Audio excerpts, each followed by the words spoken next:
Mountain News at 5:30. Oscar-winning actor Robert Duvall has died. We take a look back at his life and career. And the family of a boy who died in a car crash in Madison County is seeking new standards for distracted drivers. Why they think Tristan's law could protect others on the road. And it's quiet now, but a new First Alert Weather Day has been declared. I'll tell you when and what you can expect coming up.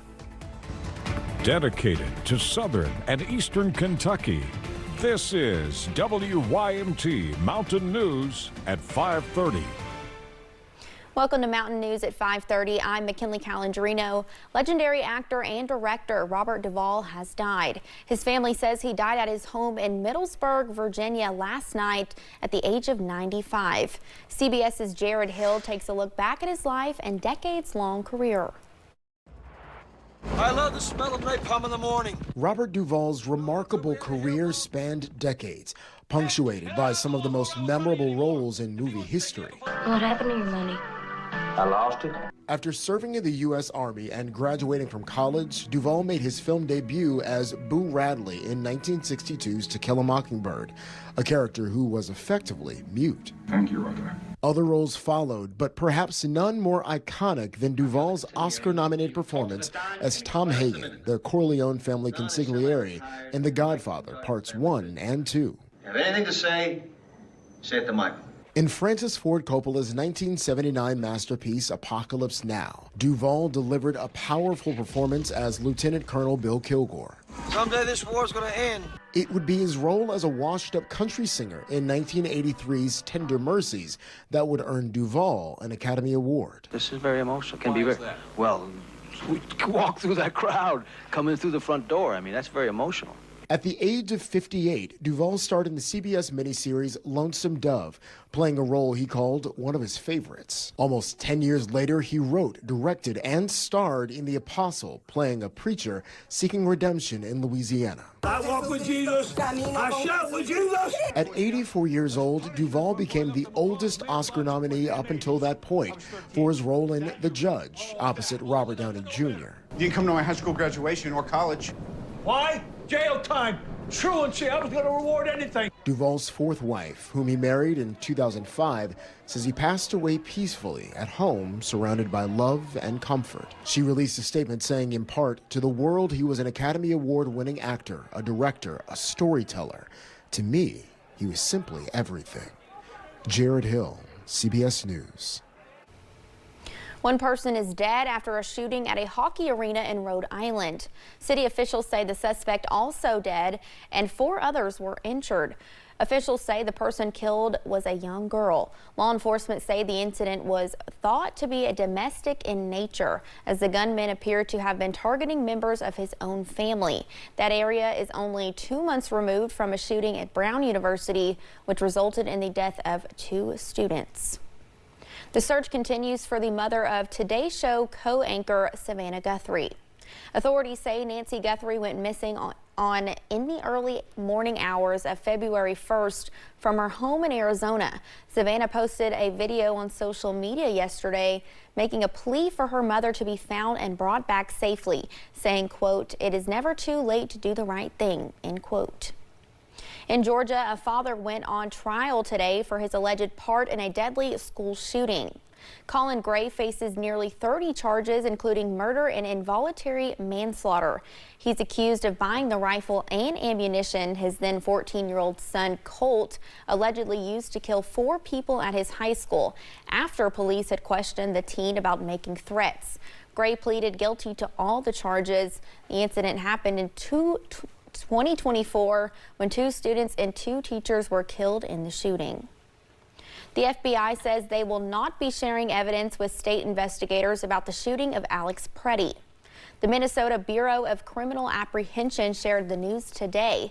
In a statement, they said the FBI formally notified them Friday that it will not provide access to any information or evidence that it is collected in the January 24 shooting.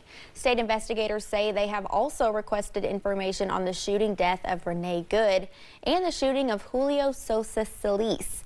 They say it was not clear if there will be any cooperation in those two cases. Last Thursday, White House border czar Tom Homan announced that operations in Minneapolis would begin to wrap up in the next 2 weeks.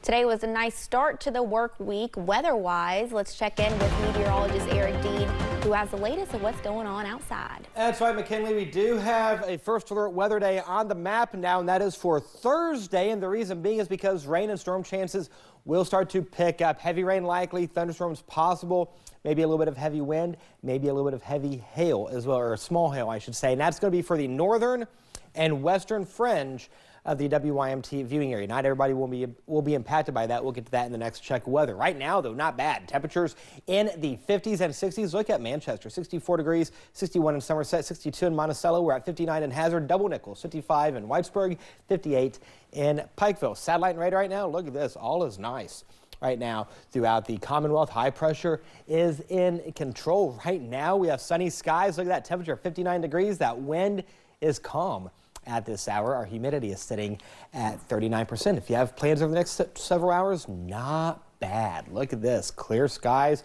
for the most part. The only downside, though, is when we get into the overnight hours, we'll start to cloud up, but patchy fog will thicken. Now, again, we have that first alert weather day in play for Thursday. We'll time that out coming up in the first alert forecast in a few minutes. McKinley. Thank you, Eric. A Berea family is pushing for a new Kentucky law that could send distracted truck drivers to jail. It's called Tristan's Law. The piece of legislation is named after Tristan Brown. He was killed last July after the car he was in was rear-ended by a semi-truck. Madison Porter has details on how the family believes Tristan's Law could protect other families.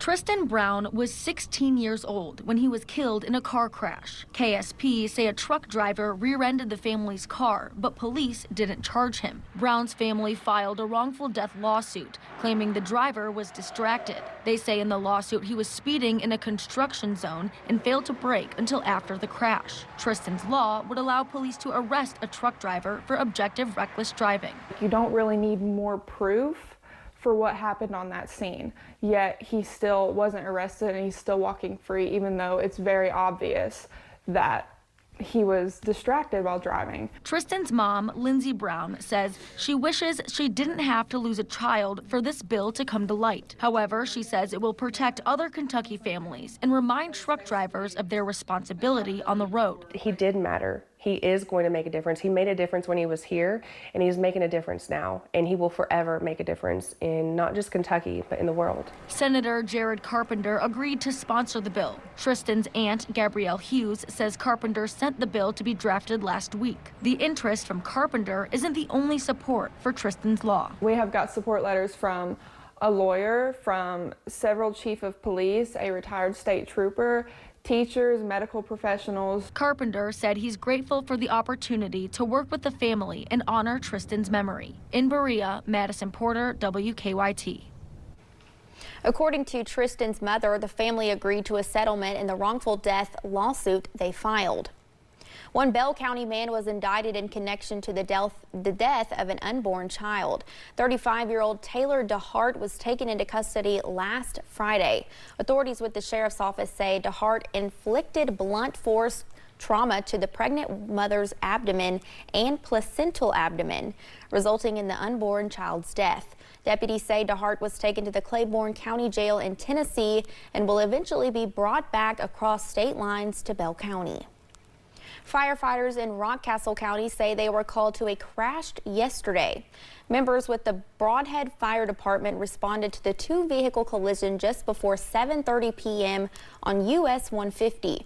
Fire crews say those in the vehicles were out of them by the time they got to the scene. Two people were taken to the Rockcastle Regional Hospital. Their conditions are unknown. After so many water bottles were handed out during the Wayne water crisis in West Virginia, the County Commission is looking to help recycle those bottles. They are hosting plastic bottle return events that will run through Saturday. Residents are encouraged to return empty plastic water bottles to the Wayne County Solid Waste Authority. That is at 322 Bluefield Street. The drop-offs run from 9 a.m. to 3 p.m. You are asked to place empty bottles in a garbage bag prior to drop-off to help streamline the process. A new bill in Frankfort could raise the price you pay to get a drink. The bill would require businesses to pay a 4% regulatory fee on all alcohol sales. The bill does not explicitly say where the majority of the money goes, but say a portion will go to the Alcohol Wellness and Responsibility Fund. Business owners say if the bill is made law, they will likely pass the cost on to customers. Consider your constituents, your citizens. You know, we're in a tight economy. Things are tough. Just stay off of small businesses because this is who it affects the most. You know, this is our livelihood, our staff's livelihood. The bill also proposes fees on hemp, cannabis, and kratom products in Kentucky. Still to come on Mountain News at 5:30, some companies are raising their prices as they face pressures from tariffs. And it's quiet now, but Thursday we are keeping an eye on. First alert weather day has been declared. Details coming up.